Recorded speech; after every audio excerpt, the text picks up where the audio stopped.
Channel simply money देखिए। Market में इतने सारे म्यूचुअल फंड्स हैं। एक आपकी जो कन्फ्यूजन सबसे ज़्यादा होती है दैट इज़ कि मल्टी कैप्स और फ्लेक्सी कैप्स में डिफरेंस क्या है। तो देखिए मैं आपको बताता हूँ कि मल्टी कैप्स पहले सिर्फ मल्टी कैप्स ही होते थे। 2018 से अगर हम बात करें 18-19 उससे उस समय फ्लेक्सी कैप्स होता ही नहीं था। मल्टी कैप्स होते थे जिसका नाम से आपको पता लग रहा है कि मल्टी यानी कि आपको एक ही फंड के अंदर लार्ज मिड एंड स्मॉल तीनों को एक्सपोजर मिलता था।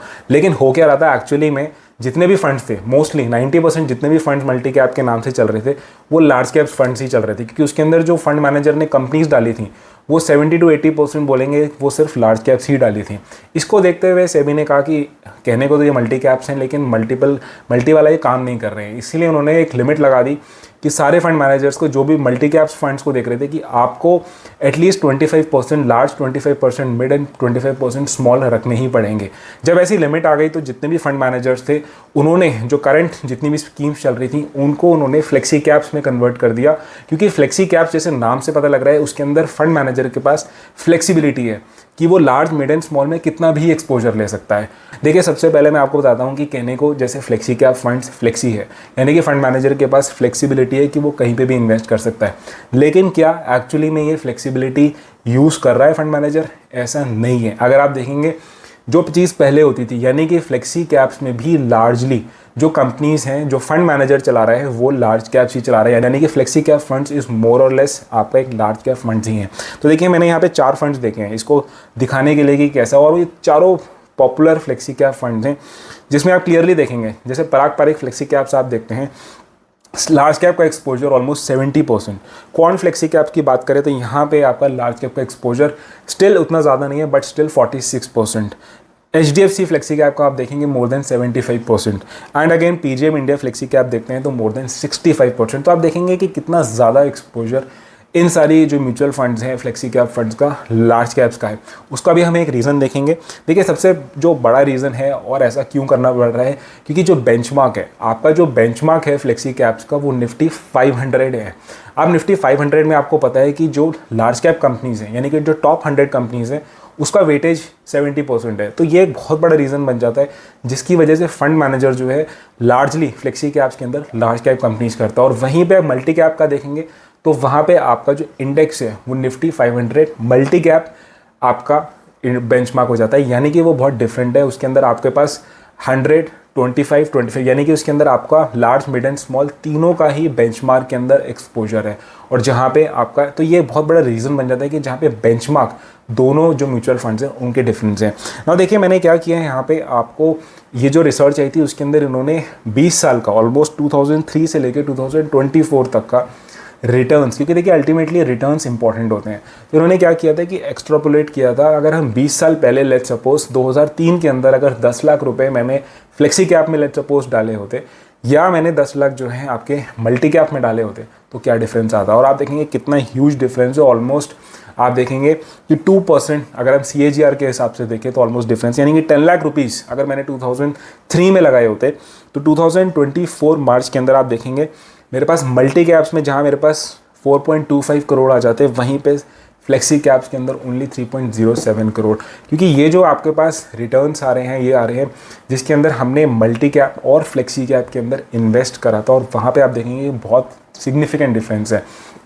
और देखिए सबसे बड़ा रीज़न ये है क्योंकि आपको पता है कि जब मिड एंड स्मॉल कैप्स के अंदर बहुत ज़्यादा पोटेंशियल होती है, ऐसी कंपनीज हैं जो आगे चल के बड़ी बन सकती हैं, और जो फोर्सफुली मल्टी कैप के अंदर आपको पता है कि forcefully mid cap and small cap exposure रखना ही है, तो एक बहुत बड़ा रीज़न बन जाता है जिसके वजह से आपकी जो रिटर्न्स हैं वो मल्टी कैप्स के अंदर बेटर आ रहे हैं more than the flexi caps. Now देखिए ये एक रीज़न बन जाता है। अभी मैं एक और चीज़ बताता हूँ आपका कि क्या बेनिफिट है कि किसी एक फंड के अंदर आपको मिड कैप एंड स्मॉल का एक्सपोजर मिलता है। देखिए मार्केट में आपको पता है बहुत तरीके के सेक्टर्स हैं, चाहे वो फार्मा हो गया, आपके कंज्यूमर डिस्क्रिशनरी, कैपिटल गुड्स हो गए, इंडस्ट्रियल, सो मैनी जो आपके पास सेक्टर्स हैं। लेकिन कुछ एक सेक्टर्स ऐसे हैं अगर आप इस लिस्ट में भी देखेंगे जिसके अंदर आप देखेंगे ज़्यादा जो एक्सपोजर है वो मिड एंड स्मॉल के आप है। अगर आप देखेंगे इस लिस्ट के अंदर देखिए सबसे पहले कंज्यूमर डिस्क्रिशनरी की जो कंपनीज हैं वो लार्जली अभी भी मिड एंड स्मॉल कैटेगरीज के अंदर ज़्यादा आती हैं। अगेन अगर आप देखेंगे हेल्थ केयर यानी कि जो फार्मा है उसके अंदर भी बहुत ज़्यादा जो एक्सपोजर है आज के टाइम पे लार्ज कैप्स के अंदर इतना नहीं है जितना मिड एंड स्मॉल के अंदर है।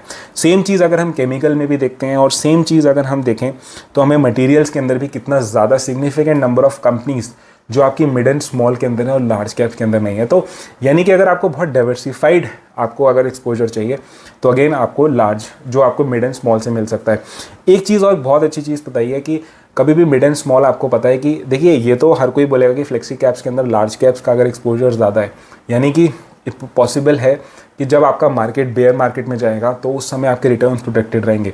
तो इसको भी हमने चेक किया है, इस पर्टिकुलर इन्होंने जो बहुत बढ़िया रिसर्च करी है तो इन्होंने क्या किया है कि जितने भी मार्केट के अंदर डाउनफॉल आए, देखिए सबसे सिंपल सी बात है, जब मार्केट में डाउनफॉल आएगा तो मिड एंड स्मॉल डेफिनेटली अपने नेचर की वजह से सबसे ज़्यादा गिरेंगे।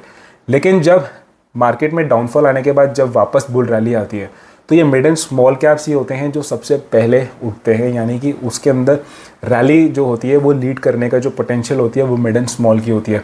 और ऐसे टाइम पे अगर वो फंड्स आपके फ्लेक्सी कैप्स में लेट सपोज नहीं है तो कहीं ना कहीं आपका जो रिटर्न्स हैं वो आप मिस कर सकते हैं और वही रिटर्न्स आपको मल्टी कैप्स के थ्रू मिल सकते हैं।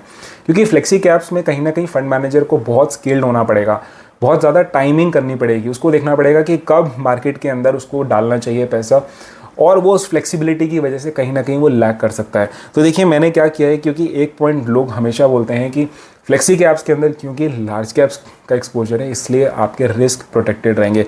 लेकिन इस रिसर्च के अंदर अगर आप देखेंगे तो इन्होंने क्या किया है, पॉइंट टू पॉइंट रिटर्न्स नहीं है, आपके जो रोलिंग रिटर्न्स होते हैं, डेली रोलिंग रिटर्न्स निफ्टी 500 के, तो आपको उनको कंपेयर किया है आपके जो हमारे बेंचमार्क्स थे। तो अगर आप देखेंगे लास्ट जो आपके पास ऑलमोस्ट 8 to 9 ईयर्स के अंदर अगर हम रिटर्न्स को देखें तो ऑलमोस्ट 90% ऑफ द टाइम आपके जो मल्टी कैप्स है वो आपके रिस्क के अंदर से भी आपको बेटर परफॉर्म किया है आपके पैरामीटर से फ्लेक्सी कैप, यानी कि जो निफ्टी बेंचमार्क जो 500 बेंचमार्क था उससे ज़्यादा। यानी कि सिंपल थ्योरीज में ये बोल रहा है कि आपका जो रिस्क पॉइंट से भी अगर हम देखें तो भी आपका मल्टी कैप्स ने जो है प्रोटेक्ट किया है, इतने ज़्यादा वो डाउनफॉल नहीं आए हैं, इवन दो उसके अंदर मिड एंड स्मॉल कैप का एक्सपोजर है। तो देखिए अल्टीमेटली अगर हम बात को कंक्लूड करें तो मल्टी कैप्स में यस आपको कहीं ना कहीं एडवांटेज बहुत ज़्यादा है। देखिए आप दो चीज़ें कर सकते हैं इस एनालिसिस के बाद। अगर आप एक ऐसे इन्वेस्टर हैं जिसने already let suppose mid and small cap का एक्सपोजर लिया हुआ है, अलग से आपने फंड्स लिए हुए हैं और आपके पास लार्ज कैप्स नहीं है, उस केस में तो ऑफकोर्स आप फ्लेक्सी कैप्स को देख सकते हैं। अगर आपके पास आप ऐसे इन्वेस्टर हैं जिसने let suppose mid and small के डेडिकेटेड फंड्स नहीं ले रखे हैं और अगर आप थोड़ा सा एग्रेसिव होना चाहते हैं तो आप मे बी मल्टी कैप के अंदर एक्सपोजर ले सकते हैं, क्योंकि इसके अंदर आपको जैसे मैंने आपको बताया तीनों ही कैटेगरीज का फ्लेवर मिलता है। बाकी देखिए आपको क्या करना है, अपने फंड मैनेजर की एडवाइस से करिए, ये एजुकेशन पर्पज से ही थी। अगर आपको वीडियो अच्छी लगे तो लाइक करिएगा, चैनल पे सब्सक्राइब करिएगा। हम और कोई डेडिकेटेड अगर आपको कोई फंड के बारे में जानना है मल्टी या फ्लेक्सी तो नीचे कमेंट बॉक्स के अंदर ज़रूर मेंशन करिए। हम मिलेंगे आपको नेक्स्ट वीडियो के अंदर। Until then thank you so much.